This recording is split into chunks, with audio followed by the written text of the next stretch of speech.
Hi guys, welcome back to my channel. My name is Shakia, and in this video we're going to be talking about the pros and cons that I've personally discovered living on my own.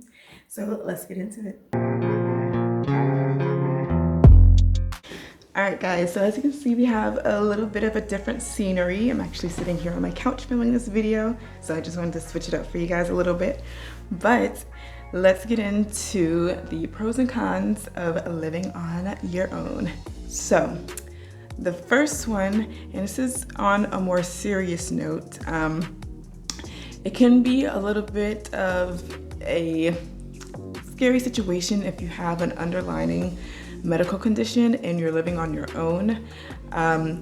For example, say you have like high blood pressure or you have low blood sugar and you have spikes and things like that, and you live on your own. So therefore, if something were to happen, if, for example, if you're to start to get dizzy or start to feel a little faint or weak and you're unable to make it to your phone in order to call for help, or you're not sure if you're okay, it can be hard to be able to get in touch with somebody because you don't directly live with anyone.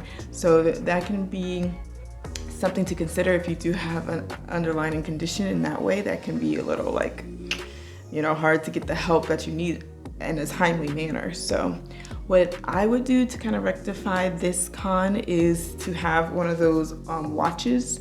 Obviously, I know Apple has the Apple Watch that you can connect to your phone so that you have access to what you need on your phone, on your watch, right there with you. So if you have to call someone or text on the watch, so that's gonna be a really good option just to make sure you stay on the safe side. Another con of living on your own is not having someone to ask to call your phone when you cannot find it. So it leaves you scavenging around your apartment trying to find your phone because you don't have someone that can just easily call it for you. Luckily, Android, at least for what I can speak on, has where you can go on your Google account and you can type "find my phone" and it'll ring it for you. So another con, and I don't know if it's just me, it probably is, but when it comes to taking out the trash, I don't know what it is, but it always ends up not happening as many times as I tell myself that I have to take it down. So in my apartment building, they have like a courtyard kind of area where it has like all the trash cans laid out and you can just bring your trash and put it in any of the trash cans, but you have to go down to the basement floor in order to access it. And I'm on the top floor or the fourth floor.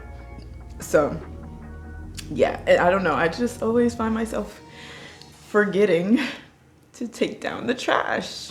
But if I had someone that lived with me, they can notice it and be like, oh, this needs to go down. Let me just take it down real quick. I don't know why, I just don't. I mean, I did, but it takes me some time to finally get to the point of taking it down.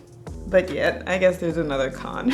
All right guys, so enough of the cons. Let's get into the good parts because there are more pros to this list than there are cons.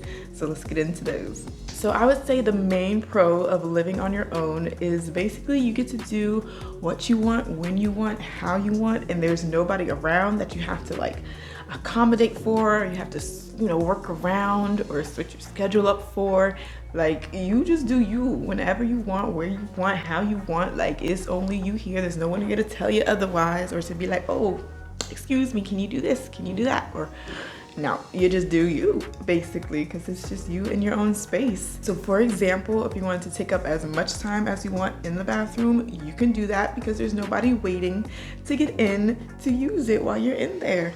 I literally took like a almost 2-hour bath, probably the longest bath I've ever taken, because there was nobody knocking on my door. So I was in there soaking, like just straight up. If I want to be in there doing my hair, my makeup for as long as I want, I can do that.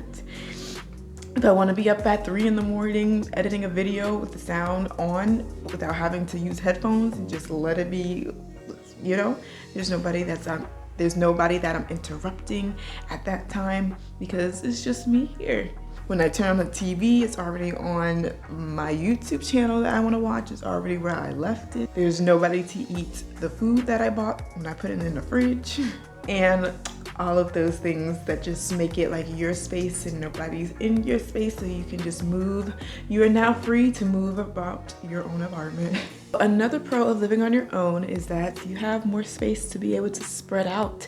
You know, you can spread out when it comes to like more storage space for your things, for your clothing and everything like that. For me in this particular studio, I have 2 closets here, and that's kind of crazy because I was coming from a bedroom with barely even 1 closet.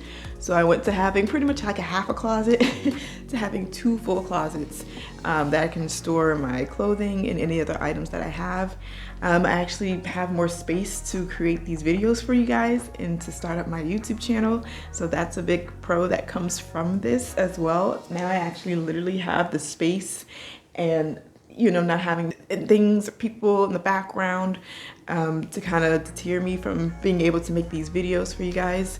So now that I have my own space, literally I feel like I can do so. Like, I'm here, the camera, nobody's coming in and out, there's no interruptions. I have the background, I have the space to be able to freely make these videos for you all. So it really helped with the start of this channel. So having that space really came in handy. So another pro of living on your own is that no one is judging you. I mean, you can just bust out and dance anywhere, in the kitchen, in the living room, in your bedroom, in the bathroom, in the hallway. Just do you and dance like no one's watching, because literally no one is, as long as you have your blinds closed. But yeah, you can kind of just do as you please because nobody's there to judge you. So you can walk in at 3 in the morning with 1 shoe off and your wig half off, coming from a night of clubbing, and nobody's there to be looking at you sideways or be like, excuse me, where you been? What you been up to? What you doing? Coming in here all late. What's up? Like, you ain't gotta worry about that. Even if they don't say it, you know, that look, they gonna be thinking it like, So you ain't gotta worry about them looks, you ain't gotta worry about them thoughts and them judgments because you just live on your own, so there's nobody there to be passing judgment on you if you wanna come home at 3 in the morning, not speaking from experience. So yeah guys, those are pretty much the pros and the cons that I have conjured up so far since I've been living in my own space. If you guys have any more that you want to add to the list, definitely leave them down below. And while you're down there, make sure you like and subscribe, and I'll see you guys in the next one. Bye.